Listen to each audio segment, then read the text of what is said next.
The Great Hall of the Galactic Council was larger than any building on Earth. It stretched so far that clouds formed near its ceiling. Thousands of alien beings sat in floating seats that circled a central platform.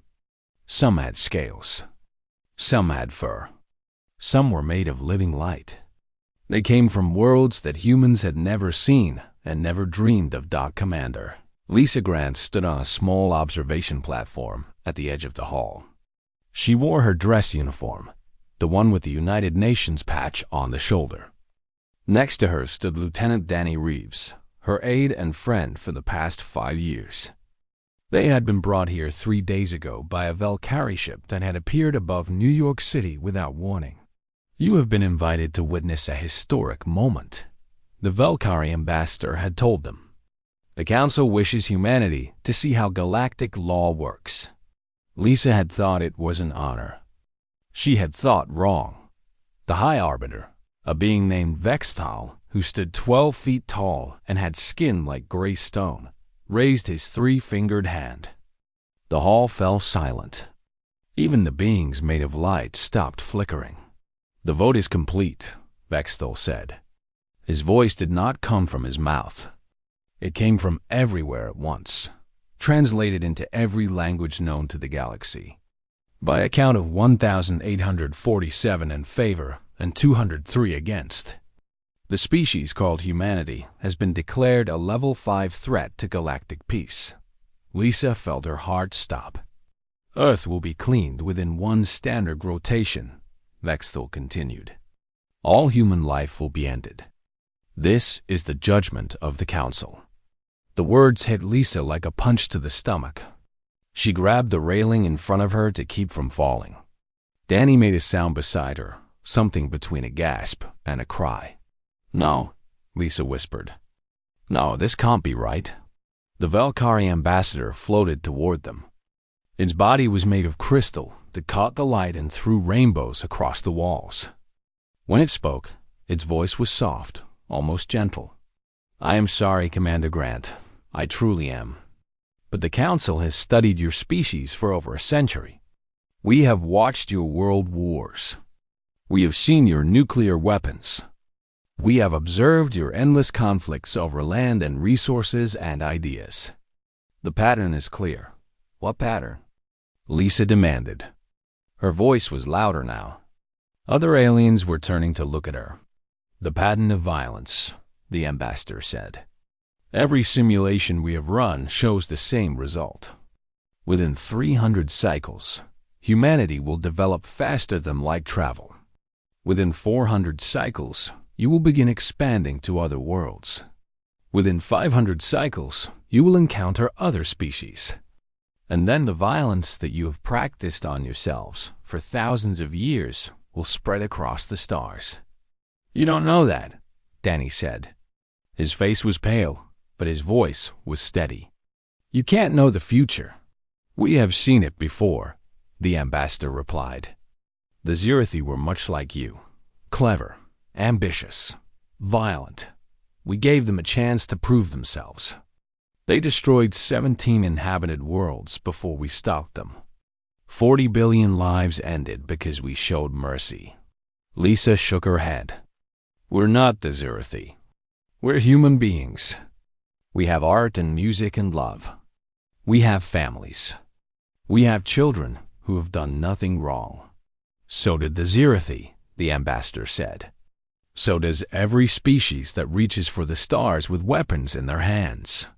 The Council learned long ago that it is better to end one dangerous species than to risk countless innocent ones." Lisa looked out at the vast hall. Thousands of aliens looked back at her. Some with pity, some with cold satisfaction, some with no expression at all. To them, she realized, humanity was already dead. They were just waiting for the paperwork to be finished. "How long?" she asked. "How long do we have?" "1 standard rotation," the ambassador said. "In your time, approximately 48 of your hours. The cleansing fleet is already being prepared. 48 hours. Lisa thought about her mother in Ohio, who's probably making breakfast right now. She thought about her sister's kids, who were probably getting ready for school. She thought about 7 billion people going about their lives, not knowing that an alien fleet was coming to kill them all. "I need to contact Earth," she said. "I need to tell them." The ambassador nodded. "You may use your communication device. The Council wishes humanity to know the reason for its end. It is considered merciful to allow a species to understand why it must die." Merciful. Lisa wanted to scream at the word. Instead, she pulled out her subspace communicator, the device that Earth scientists had built from alien technology found in a crashed ship 20 years ago. Her hands were shaking so badly that she almost dropped it. "Grant to Earth Command," she said. "Priority 1. Emergency transmission." There was a crackle of static, then a voice. "Earth Command here." "Go ahead, Commander." Lisa looked at Danny. He nodded at her, his eyes wet with tears he was trying not to shed. "Earth Command," Lisa said. "I need you to wake everyone up. The President, the Joint Chiefs, every world leader you can reach. The Galactic Council has just voted to destroy Earth. We have 48 hours. The silence on the other end lasted for 5 seconds. Then the voice came back, higher and tighter than before. "Commander, please confirm. Did you say destroy Earth?" "Confirmed," Lisa said. "They're sending a fleet. They think we're too dangerous to live." She paused, then added, "Tell everyone I'm sorry. Tell them I tried to stop it. Tell them." She couldn't finish. The words stuck in her throat. Danny took the communicator from her hand. "Earth Command, this is Lieutenant Reeves. The commander needs a moment. Please begin emergency protocols. We will send a full report within the hour." Reeves out. He ended the transmission and put his arm around Lisa's shoulders. She leaned into him, letting herself shake for just a moment. "What do we do?" she whispered. "I don't know," Danny admitted. "But we have 48 hours. That's 48 hours more than we had a minute ago." Lisa looked up at him. Then she looked out at the council hall, at the thousands of beings who had just signed her planet's death warrant. "Then we better make them count," she said. She straightened her uniform, wiped her eyes, and reached for the communicator again. There was work to do. Messages to send. People to warn. A world to save, if saving was even possible. 40-8 hours. The clock was already ticking. The message reached the White House at 3:47 in the morning. By 4 o'clock, President Maria Santos was sitting in the Situation Room with coffee in her hand and fear in her heart. By 5 o'clock, every television station in the world had interrupted their regular programming. By sunrise, 7 billion people knew that they had been sentenced to death by beings they had never met. The panic came first. In some cities, people ran into the streets screaming. In others, they locked themselves in their homes and held their families close. Churches and temples filled with people praying to gods who had never mentioned aliens in their holy books. Stores were emptied of food and water within hours, but the panic did not last. It could not last. There was too much to do. In the underground bunker beneath the Rocky Mountains, President Santos met with her most trusted advisors. General Pete Morrison sat across from her, his face gray with exhaustion. He had spent the last 6 hours talking to military commanders around the world, and the news was not good. "Madam President," he said, "I have to be honest with you. We have nothing. Our biggest nuclear weapons wouldn't scratch their smallest ships. We've studied the technology on that crashed alien vessel for 20 years, and we still don't understand most of it. Fighting back is not an option." Secretary of State Kevin Park leaned forward. "Then what about diplomacy? Can we negotiate? Offer them something they want?" "They don't want anything from us," said Dr. Nina Walsh, the head of Earth's Sinology program. She was a small woman with gray hair and tired eyes, but her voice was steady. I've been studying their transmissions for a decade. The Galactic Council doesn't conquer. They don't take slaves or resources. They simply remove threats. To them, we're like a disease that needs to be cured before it spreads. So we're just supposed to sit here and die? General Morrison asked. The room fell silent. Outside, the sun was rising over the mountains, painting the sky in shades of pink and gold. It was a beautiful morning, one of the last beautiful mornings Earth might ever see. Then a young voice spoke from the corner of the room. What if we surprised them? Everyone turned to look at the speaker. His name was Cody Brooks, and he was 26 years old. He had been brought in to help translate alien communications, and he looked terrified to have all these important people staring at him. Go on, President Santos said. Cody swallowed hard. I've been reading everything we have on the Galactic Council. Their history, their methods, the species they've destroyed, and the species they've spared. And I noticed something. He pulled up a file on the holographic display in the center of the table. Every species they've encountered has reacted in one of three ways. Some fought back and were destroyed. Some surrendered and were absorbed into the council as minor members. Some tried to run and were hunted down. But here's the thing. That's it.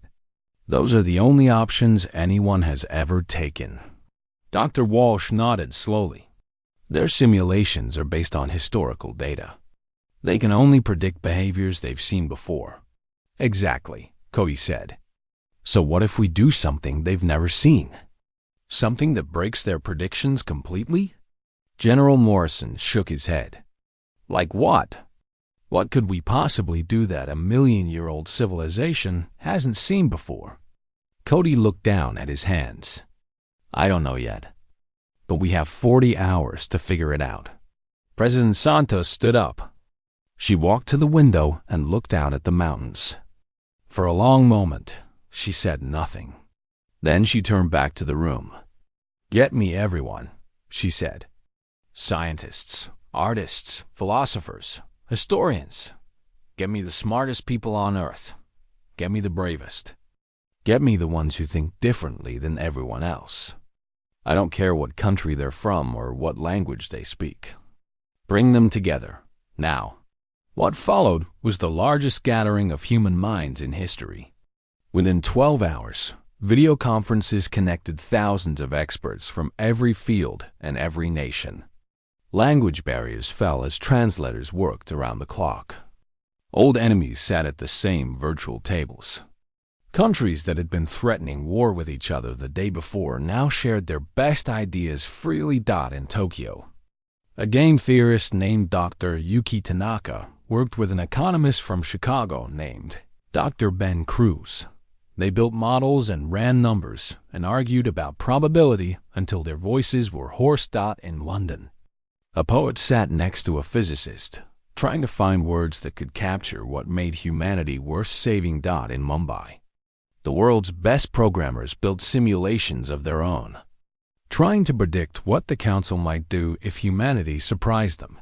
And in a small house in Portland, Oregon, a retired schoolteacher named Maggie Sullivan picked up her phone and called her grandson Matt, who worked at NASA. I've been watching the news, she said, and I've been thinking about something my grandmother told me a long time ago. Grandma, I'm really busy right now, Matt said. He sounded exhausted. Just listen, Maggie said. My grandmother survived the bombing of Dresden in World War II. Everything she had was destroyed. Everyone she loved was gone. But she kept going. You know what she told me? She said it wasn't hope that saved her. It wasn't faith. It was stubbornness. Pure, human stubbornness. The refusal to let someone else decide when her story was over. Matt was quiet for a moment. What are you saying, Grandma? I'm saying maybe we're thinking about this wrong. Maybe the answer isn't to prove we're not dangerous. Maybe the answer is to show them that we're worth the risk. That whatever we might become, good or bad, is our story to write. Not theirs. That phone call was recorded, like all calls during those desperate hours. It was passed from person to person, translated into 100 languages, until it reached the desk of President Santos herself. By hour 30, humanity had its answer. Now they just had to deliver it. The plan was simple. So simple that at first, the experts laughed at it. Then they thought about it more. Then they stopped laughing. Commander Lisa Grant would return to the Galactic Council. She would ask for permission to speak before the sentence was carried out. According to galactic law, every condemned species had the right to final words. It was an old tradition, almost never used. Most species spent their final hours fighting or running or hiding. None of them had ever tried to change the Council's mind. But the words Lisa would speak were only part of the plan. The real plan was happening on Earth. In every city and town and village across the planet. Dr. Nina Walsh stood in the control room of the United Nations Emergency Center in New York.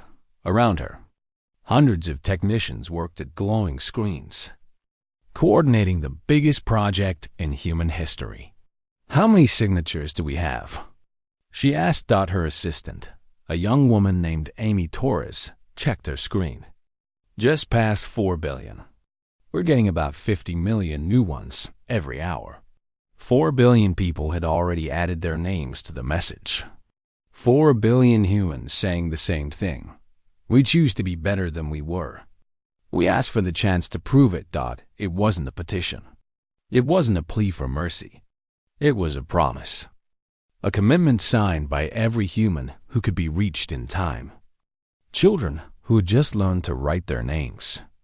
Old people whose hands shook but who refused to be left out. Prisoners and presidents. Rich and poor. Every name carried the same weight. In a hospital in Brazil, a woman named Sophia held her newborn daughter and guided the baby's tiny hand to make a mark on the screen. "This is for your future," she whispered. In a prison in Russia, guards unlocked cells so inmates could add their names. One man, serving a life sentence for terrible crimes, broke down crying as he signed. "I've done awful things," he said to the guard. "But even I don't want humanity to end." In villages without internet, people wrote their names on paper and took photographs with their phones. In refugee camps, families who had lost everything added their names to save a world that had often been cruel to them. It was not perfect. Nothing human ever is. Some people refused to sign. Some governments tried to use the crisis for their own purposes. Old hatreds did not disappear overnight. But something strange was happening. Something the Galactic Council had never seen in their million years of watching civilizations rise and fall. Humans were choosing each other. In Jerusalem, a rabbi and an imam stood side by side, leading their congregations in a joint prayer for peace. Not peace from the aliens, but peace among themselves. In Korea, soldiers from the north and south met at the border. They did not fight.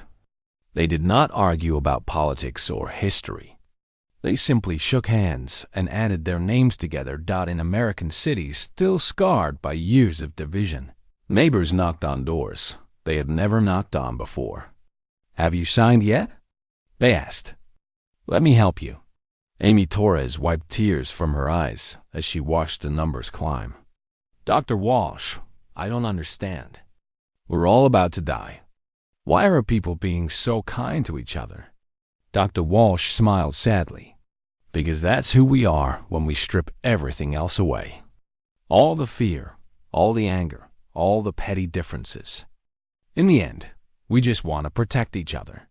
Meanwhile, in orbit around a distant staging point, the cleansing fleet prepared for its mission.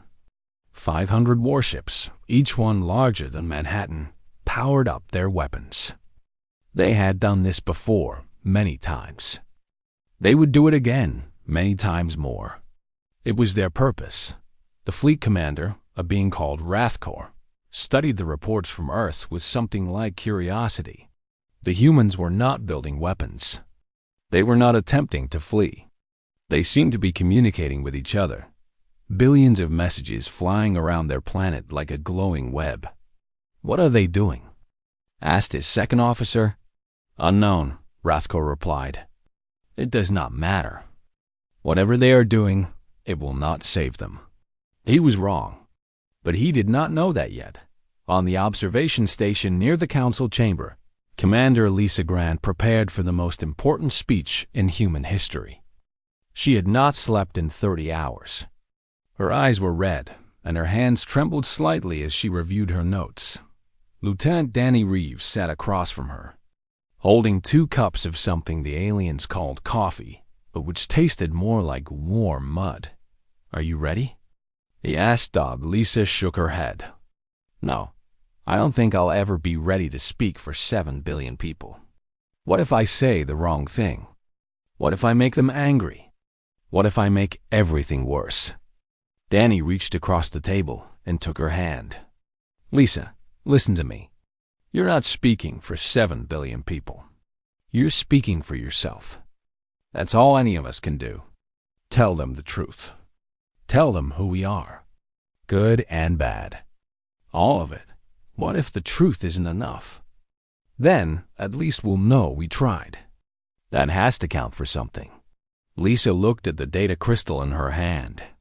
It contained every signature collected so far, over 5 billion names, with more being added every second. Each name was a person, a life, a story. She thought about Maggie Sullivan, the retired school teacher whose words had inspired the whole plan. She thought about Sofia in Brazil, holding her newborn daughter. She thought about the prisoners and the refugees and the soldiers who had chosen peace. "You're right," she said finally. "The truth is all we have. It'll have to be enough." She stood up, straightened her uniform, and walked to the door. Behind her, Danny followed, carrying the crystal that held humanity's promise. It was time to face the council. It was time to find out if truth could save a world. The council chamber was even more crowded than before. Word had spread that the humans wanted to speak, and beings from across the galaxy had come to watch. Some came out of curiosity. Some came out of cruelty, wanting to see a doomed species beg. Some came hoping to see something they had never seen before. Commander Lisa Grant walked to the central platform. Her boots made soft sounds on the strange metal floor. Behind her, on holographic screens that stretched around the entire chamber, images of Earth appeared. Not warships or weapons, but ordinary things. Children playing, families eating dinner, people helping strangers. The everyday moments that made up human life. High Arbiter Vexthal looked down at her from his raised seat. His gray stone face showed no expression. "This is irregular," he said. "The sentence has been given. There is nothing more to discuss." Lisa bowed her head respectfully. "High Arbiter, I ask only for the right of final words. Your own laws say that every condemned species may speak before the end. We wish to use that right." A murmur ran through the chamber. The Valkyrie ambassador shifted uncomfortably, its crystal body flickering. Vexthal was silent for a long moment. Then he nodded. "Very well. Speak your final words, human. But know that nothing you say can change what must happen." Lisa took a deep breath. She had practiced this speech 100 times, but now that the moment was here, she threw away her notes. This was not a time for prepared words. This was a time for truth. "Thank you, High Arbiter," she began. "Members of the Council, I stand before you as a representative of humanity. I am not here to beg for mercy. I am not here to argue that you are wrong about us.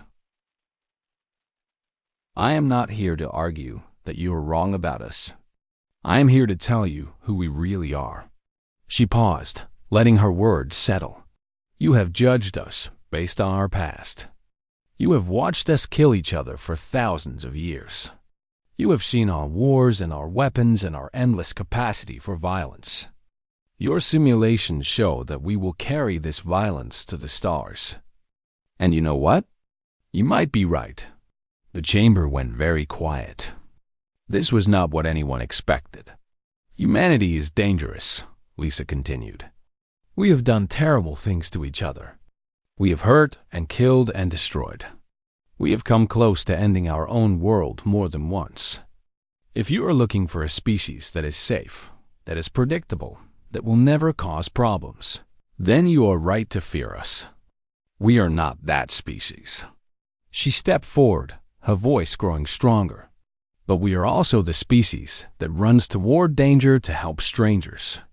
When our buildings fall, we dig through the rubble with our bare hands to save people we have never met.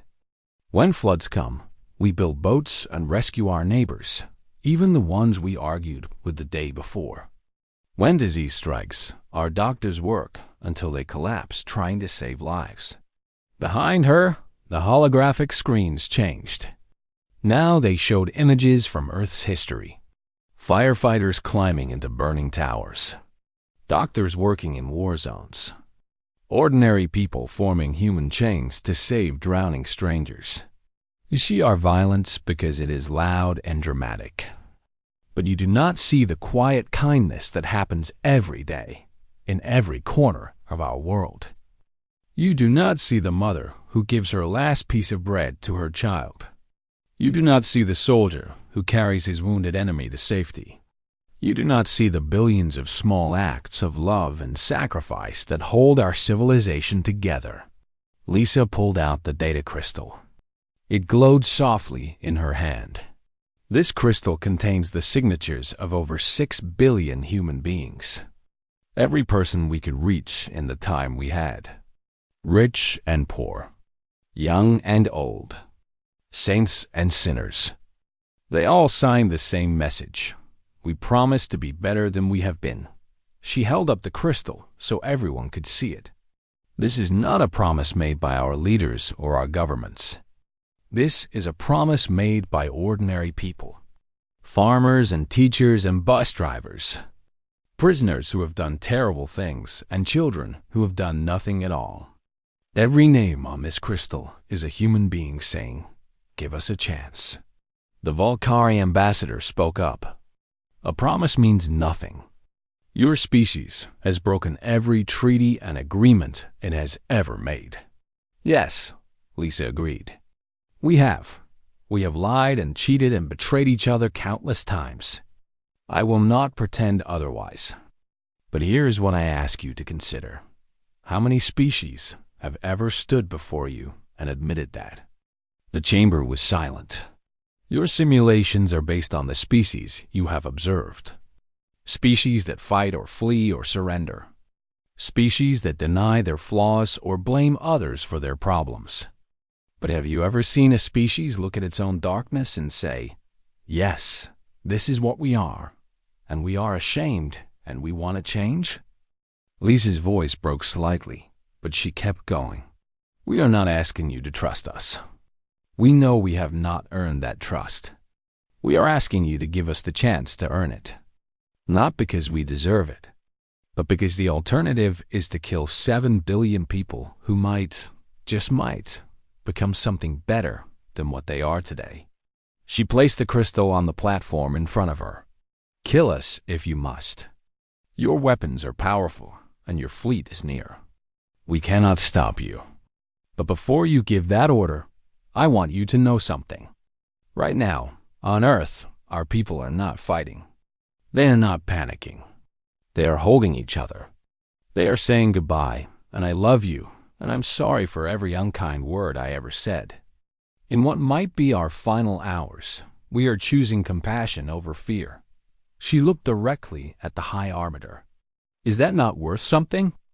In all your million years, have you ever seen a species face extinction with love instead of hate? She stepped back from the platform. Her speech was done. Now all she could do was wait. The silence stretched on, and on, and on. 3 days passed. 3 days of waiting and hoping and praying.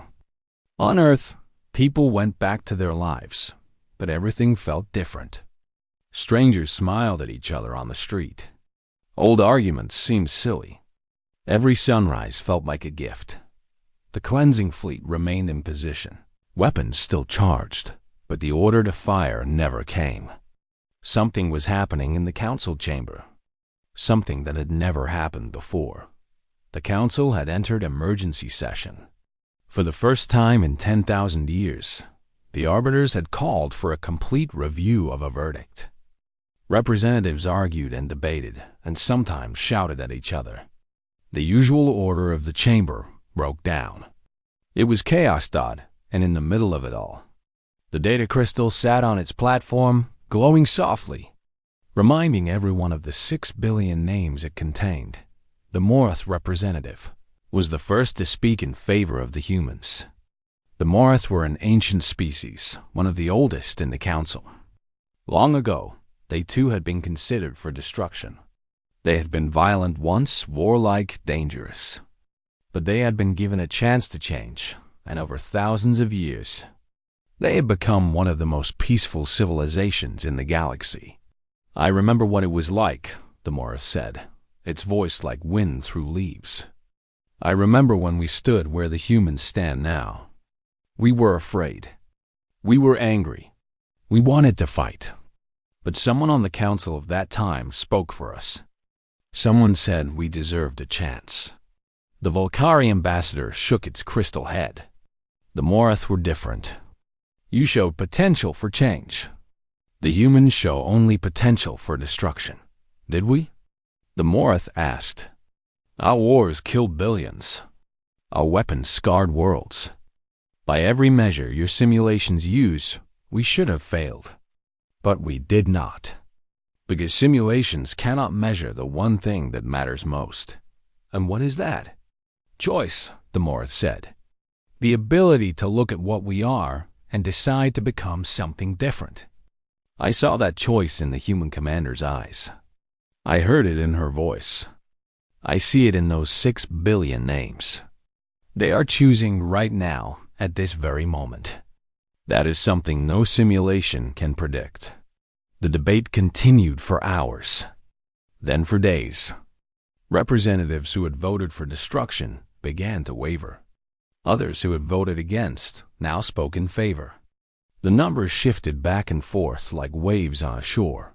On Earth, people watched the news with hope and fear mixed together. In the emergency center in New York, Dr. Nina Walsh hardly slept. She monitored every transmission from the council, translating every word, trying to guess which way the vote would go. "It's going to be close," she told President Santos in one of their hourly calls. "Very close. Could go either way. What can we do?" the president asked. "Nothing," Dr. Walsh said. "We've done everything we can. Now we wait." Finally, on the third day, High Arbiter Vextel called for silence. The chamber fell quiet. On Earth, 7 billion people held their breath. "The council has reached a decision," Vextel announced. His voice was the same as before, flat and emotionless, impossible to read. By a vote of 1,156 in favor and 894 against, the order for cleansing has been suspended. For a moment, no one moved. Then the chamber erupted. Some representatives cheered. Others protested. The Volcari ambassador's crystal form flickered with what might have been anger or might have been relief. On Earth, the news spread like wildfire. People ran into the streets, not in panic this time, but in joy. Strangers hugged each other. Tears flowed freely. Church bells rang. Fireworks exploded in every city. But Vextel was not finished. "Silence," he commanded, and the chamber obeyed. "The suspension is not a pardon. Humanity will be placed on probation for 1,000 standard cycles. During this time, observers will be stationed in your star system. Your actions will be recorded. Your choices will be judged. At the end of the 1,000 cycles, the council will vote again." He looked directly at the holographic image of Commander Lisa Grant, who stood frozen on the observation platform. "You have been given what you asked for, human. A chance. Use it wisely. There will not be another. The transmission ended. The screens went dark. Lisa collapsed into a chair. Danny Reeves caught her before she fell. "We did it," he said, his voice shaking. "Lisa, we did it." She shook her head slowly. "No, we bought time. 1,000 years. That's all. That's everything." She looked at him. Her eyes were red from crying and lack of sleep, but something new was there too. Something that looked like determination. "Now comes the hard part," she said. "Now we have to keep our promise. Every generation for 1,000 years. Every human who ever lives has to remember what we promised today. That we would be better. That we would choose differently." Danny sat down beside her. Outside the window, stars burned in the darkness of space. Somewhere out there, the cleansing fleet was standing down, its weapons powering off. "Think we can do it?" he asked. Lisa was quiet for a long moment. She thought about everything humanity had done, good and bad. She thought about the wars and the kindness, the cruelty and the love, the darkness and the light. "I don't know," she said finally, "but I know we're going to try. That's what we promised. That's what those 6 billion names mean. Not that we'll succeed, just that we'll keep trying, no matter what." She stood up and straightened her uniform one last time. "Come on," she said. "We need to tell Earth. We need to start planning. 1,000 years is a long time, but it starts today. It starts right now." They walked out of the observation room together, leaving the empty chamber behind. On Earth, the sun was rising. It was the first sunrise of humanity's second chance. There would be many more to come, each one a reminder of what they had promised and what they had to prove. The galaxy had decided Earth should die. Humanity had responded with something no one expected. Not weapons or surrender, but a simple, stubborn promise. We will be better. Now they had 1,000 years to keep it.